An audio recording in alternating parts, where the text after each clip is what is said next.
Well, students, today I am going to tell you about future indefinite tense. The uses of future, a simple future tense. अगर आप इसको future simple बोल रहे simple future बोलिए या future indefinite tense बोल रहे थे फ्यूचर इंडेफिनिट टेंस बोलिए, ठीक है। तो सबसे पहले आज मैं आपको बताऊंगा कि फ्यूचर इंडेफिनिट टेंस का जो फर्स्ट यूज है वो क्या है, लेकिन उसके पहले मैं आपको बताना चाहूंगा कि फ्यूचर इंडेफिनिट टेंस का अफर्मेटिव सेंटेंस का स्ट्रक्चर क्या होता है, ठीक है ना।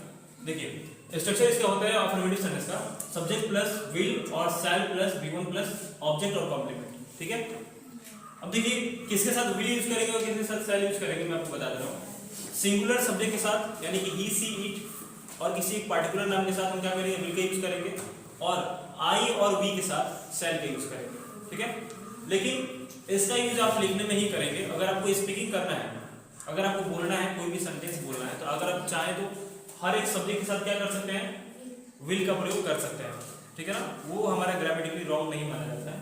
लेकिन अगर आप चाहें कि हम आई और वी के साथ शैल का प्रयोग करें तो आप कर सकते हैं, ठीक है ना, इसमें कोई डाउट नहीं है।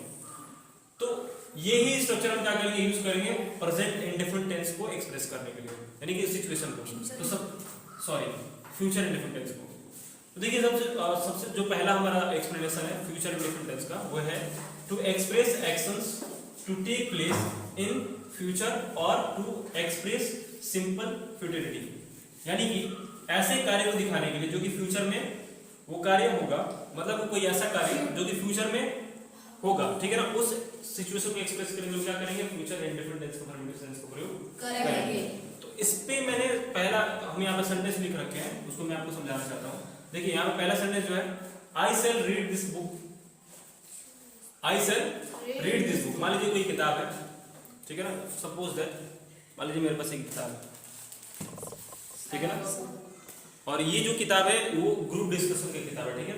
और मुझे बोलना है कि मैं ये किताब पढ़ूंगा, लेकिन अभी नहीं पढ़ रहा हूँ, ठीक है ना, और ना ही मैं इसको पढ़ रहा था, मैंने अभी तक इस किताब को पढ़ा नहीं है, और आपको कहना है मैं इस किताब को पढ़ूंगा, तब क्या बोलोगे, आई शैल रीड दिस बुक। अगर आपको बोलना है तो आप इसके साथ विल भी बोल सकते हैं, विल भी लगाकर बोल सकते हैं कि I will read this book.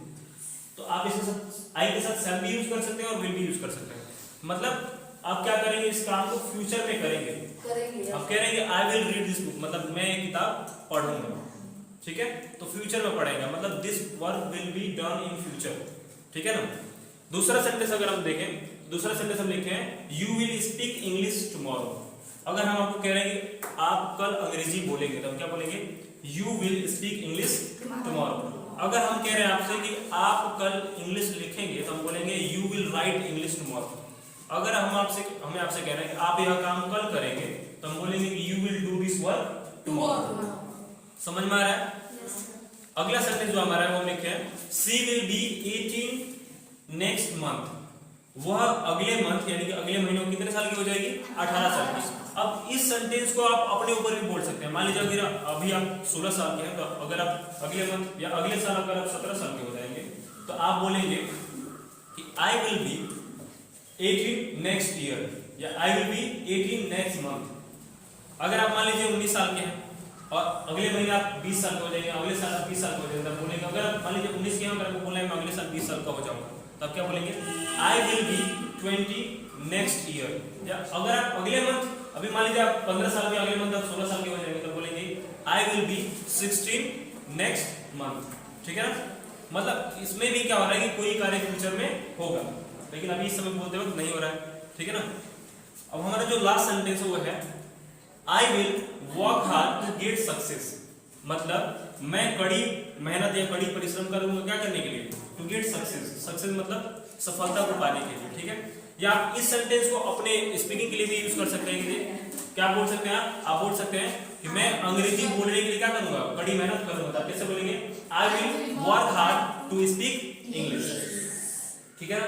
तो इस प्रकार हम क्या कर सकते हैं, सेंटेंस को यूज करके और उस सिचुएशन को क्या कर सकते हैं, एक्सप्रेस कर सकते हैं। So she will be 18 next month की जगह पर आपने बोला हो और अगले मंथ नहीं और उसके अगले मंथ में बोला हो, तो मंथ का नेम लेके ही बोल सकते हैं। हाँ, आराम से बोल सकते हैं। जैसे मैंने जैसे मतलब I will be 30 January, I will be 13 by January, मतलब आप जनवरी महीने तक क्या हो जाएंगे, 13 साल के हो जाएंगे, ऐसा बोल सकते हैं। हाँ, 22 जनवरी बोलेंगे, ठीक है ना।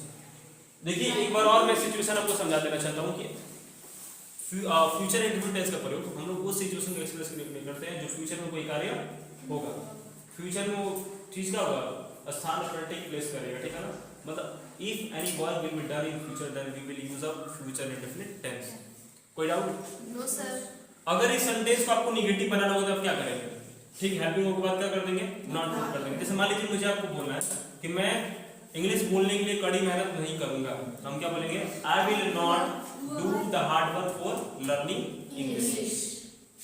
अगर आपको कहना है कि मैं कल पढ़ने नहीं जाऊंगा, तब क्या बोलोगे, I will not go to study tomorrow. मैं कल स्कूल नहीं जाऊंगा, क्या बोलेंगे, I will not go to school tomorrow.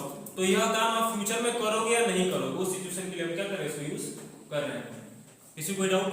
No sir.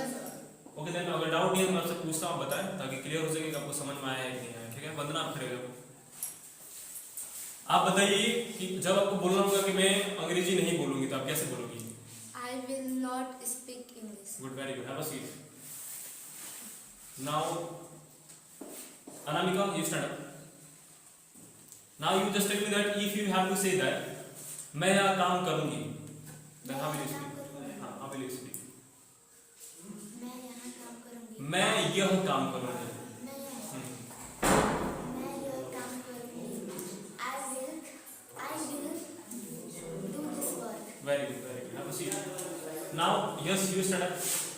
And just suppose that if you have to say that you will do something in future, just like that, you have to say that मैं अंग्रेजी बोलना सीखूंगा। मैं अंग्रेजी बोलना सीखूंगा। I will learn English. मैं खाना बनाना सीखूंगा।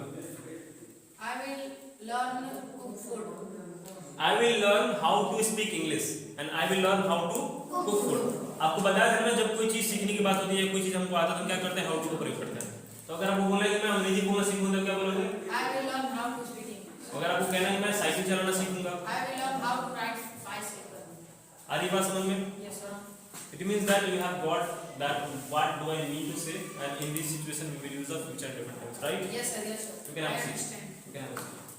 Now, अब मैं आपको कुछ होमवर्क दे रहा हूँ ताकि आप लोग उसको क्या करेंगे, बनाएंगे, ताकि आपको उस सिचुएशन को समझ में आ सके कि किस सिचुएशन में इसको यूज करेंगे।